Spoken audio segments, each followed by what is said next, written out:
అమ్మ పాడే జోల పాట అమృతాని కన్న తీయనంట.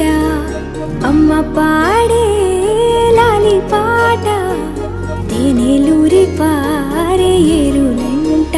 నిండు జాబిని చూపించి రెండు బుగ్గలు గిల్లేసి, నిండు జాబిని చూపించి గోటితో బుగ్గను